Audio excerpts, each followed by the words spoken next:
If you believe that electric cars are not the answer, and there are very many questions about the implications of the production of those cars, then subscribe to the channel because there's a lot of people here that think the same. I did a video on this yesterday that gained a lot of traction, and what I wanted to do was run through some of those comments and bring some of your own opinions to the fore so we know what you're all saying. And it seems to be pretty much the same thing. So let's have a look. Right, here is the video, and what I will do at the end of this video is put it there so you can go and watch it. Okay, GJS321, hi Andy. With increasing number of EVs being made in China using coal-fired energy, the reckless push to change to EVs will actually increase global carbon emissions. There you go. It's the production of the things, isn't it? Huge Bartlett, 1884. The obsession with electric vehicles will fall apart eventually until something more humane is introduced. The suffering by the people who mine this stuff is disgusting. This racket should be stopped. And there's plenty of evidence to that. Riders Co UK. It was several years ago now that Volvo produced their own in-depth study of the environmental impact of an electric vehicle compared to a fossil fuel vehicle. They were in a unique position to do this, as they produced the same car in both formats on the same production line in one of their factories. The results showed that it took both vehicles being fueled charged for 95,000 miles before the electric car to just break.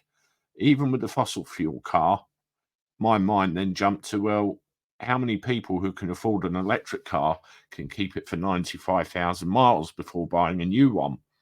Volvo, under pressure from governments and the renewable energy industry, later softened their approach, but the facts remain accurate. Also, to add, there is not enough lithium on the planet to replace current fossil fuel cars with electric ones. Correct, I have heard that before, and people have agreed with you underneath.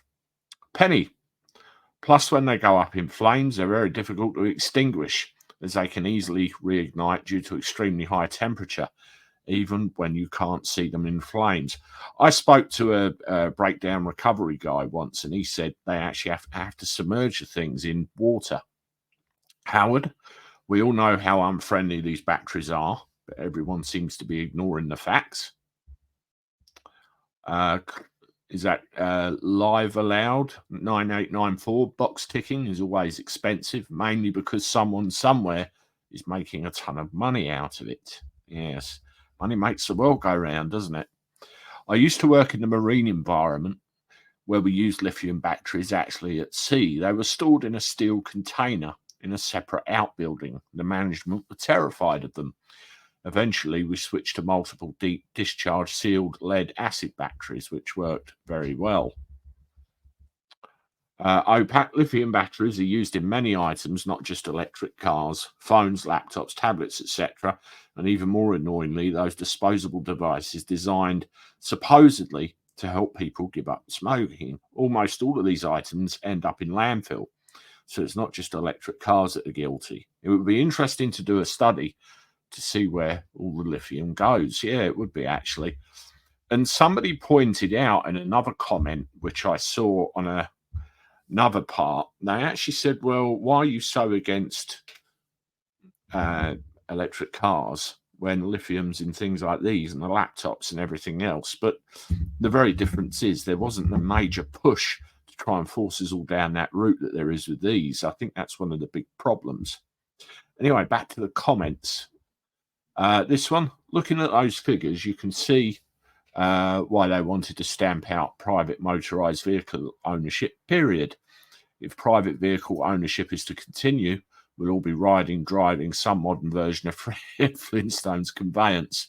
But you needn't worry, Andy. You can buy a rickshaw to use instead of your taxi. Oh, I feel so much relief just from that comment. Thanks for explaining this so well, Andy. You are welcome. Angus, good analysis. I'll be sticking to diesel as well. Great video, Andy.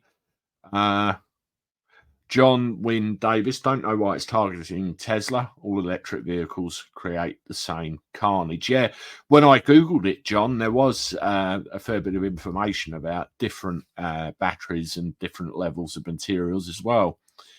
Lee Foster, and what about the people who are digging up the stuff to make the batteries in unsafe conditions for very little money and moving the materials all over the road? Yeah, exactly. It's the extraction, isn't it? Just informed. I drove a Corolla T Sport for 8 years, which aren't particularly economical on fuel, but then they bought in E10 petrol, which reduced the MPG even further. So I chose a Civic diesel with just 20 quid road tax because it's low emissions, 110 grams per kilometre, and then found it's still not ULEZ compliant. Oh, that would make a video for another time. But yeah, you can see comments there. They're all saying the same thing. You know, what's the whole business behind it? It really is something to behold, isn't it? Let me know if you've got any additional comments. And the original video that these comments come from, you can watch that here. I look forward to talking to you again on the next one. Toodaloo.